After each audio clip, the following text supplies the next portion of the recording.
눈물의 여왕 재밌네요. 재밌습니다. 1화부터 여주가 불치병에 걸리고 재벌가에서 보이지 않는 칼날이 날아다니는데 이렇게 유쾌할 수가 있습니까? 이런 미남미녀 서울대 법대 수석과 재벌 3세도 불행할 수 있다는 아름다운 이야기. 아니 그게 아니고 불치병도 기적으로 나을 수 있다는 사실에 좌절해서 잠든 현우가 자신을 위해 밤늦게까지 희망을 놓지 않았다고 생각해 감동한 혜인. 이런 착각물은 언제나 좋습니다. 찬성입니다. 2화에서 새로운 정보가 꽤 많이 풀렸습니다. 혜인이 걸린 병이 뇌에 종양이 생긴 희귀병이며 꽤나 자주 기억을 잃는다는 것. 이 기억을 잃는다는 소재가 앞으로도 꽤나 드라마에 유용하게 쓰이긴 할 것 같습니다.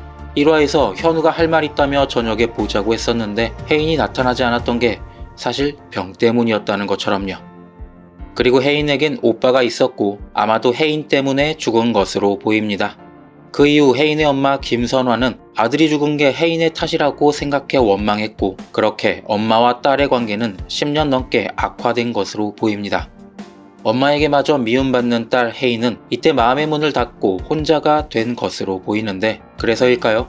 이제는 혜인이 마담 뚜 그레이스에게 혼사를 부탁하지 않고 스스로 현우를 선택한 이유가 슬슬 보이는 것 같은데요. 오늘은 이 이야기를 집중적으로 다뤄보겠습니다.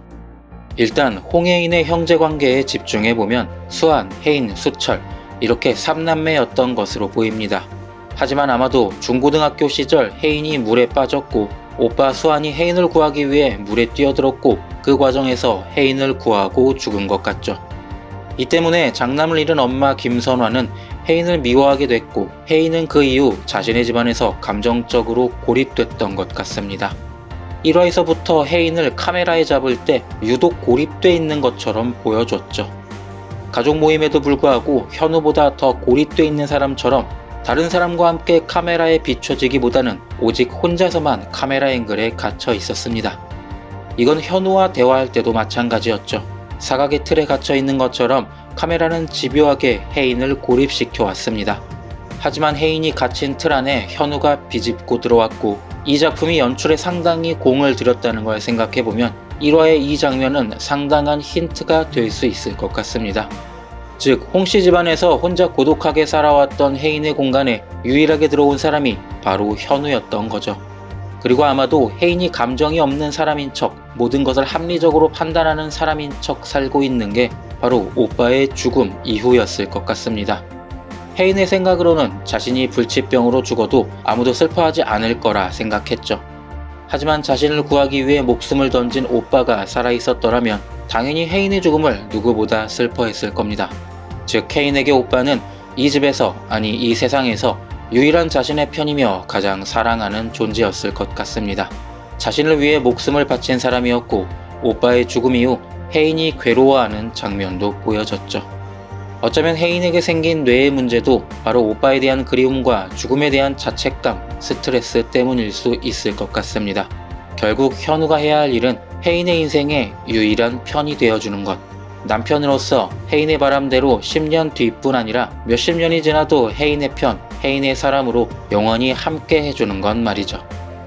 어쨌든 그렇게 감수성이 예민한 사춘기 시절 오빠의 죽음과 엄마의 원망을 견뎌야 했던 혜인은 그 이후 극도로 논리에 집착하게 된 건 아닐까 추측됩니다. 드라마에 나오는 혜인은 꽤나 감성이 풍부한 사람으로 보이는데 항상 자신의 감정을 들키지 않으려 했죠. 아직도 현우를 사랑하지만 그 감정을 들키지 않으려 하고 백화점 땅 문제로 다퉜지만 아마도 잘 풀어보려 어머니를 찾아가는 모습도 보여졌습니다. 하지만 3개월 뒤 죽을지도 모르는 자신의 병을 가족 누구에게도 말하지 않으려는 모습은 고집을 넘어 어떤 집착, 결벽 같은 게 느껴졌는데 그건 아마도 오빠의 죽음이 자신의 탓이라 원망하는 어머니를 향해 논리적으로 방어하기 위해 생겨난 마음의 집착, 병이 아닐까요? 나 때문이 아니다. 그날 이러저러한 이유로 어쩔 수 없이 생긴 사고였다. 그렇게 논리적으로 자신을 방어하고 오빠의 죽음으로 생긴 자책감을 덜어내는 과정에서 생긴 마음의 병이 극단적 결벽 같은 집착으로 나타난 것이겠죠.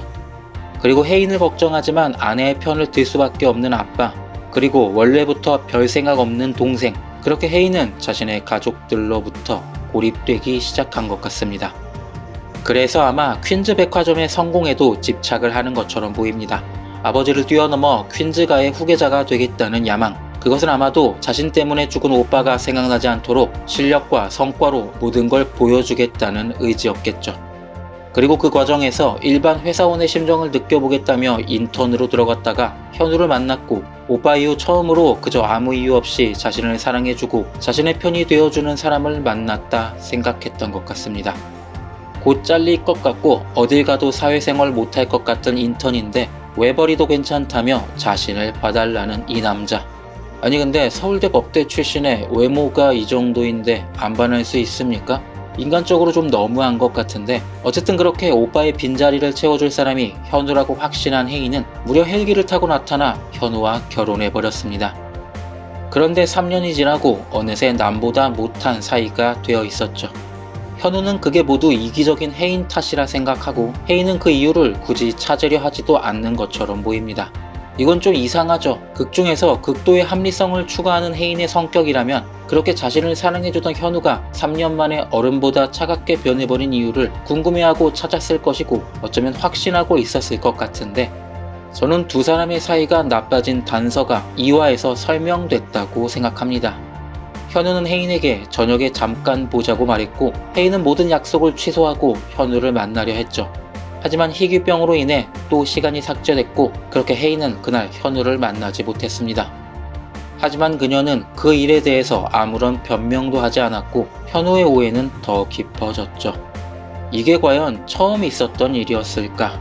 병원에서 혜인이 한 말을 들어보면 기억을 잃었던 순간이 한두 번이 아니었던 것 같습니다. 그러니 당연히 혜인이 기억을 잃었던 순간 피해를 입은 사람은 대부분 가장 가까이에 있었던 현우였겠죠. 아마 혜인도 처음에는 설명을 하려 했을 겁니다. 내가 잠깐 집중하다 보니 시간이 지나 있었다. 몇 시간이 기억나지 않는다. 하지만 약속을 어긴 거에 대해 화가 난 현우가 그 말을 들어주지 않으려 했었던 것 같습니다. 그래서 1화에서 똑같은 일이 생겨도 혜인은 그저 설명하기를 멈춘 거죠. 그렇게 혜인의 병이 깊어질수록 현우의 오해도 깊어지고 함께 밥을 먹는 식탁의 자리처럼 두 사람의 거리도 한 칸 한 칸 멀어졌던 것 같습니다. 영원히 내 편일 것만 같았던 현우가 멀어질수록 혜인은 또 마음의 문을 닫아버렸을 겁니다. 기대했다가 자신이 상처받는 게 두려우니까. 현우를 계속 사랑하다가 잃는다면 자신이 너무 불행해질 테니 그를 사랑하지 않는다고 자신을 속이면 언제라도 현우가 떠났을 때 불행하지 않을 테니까.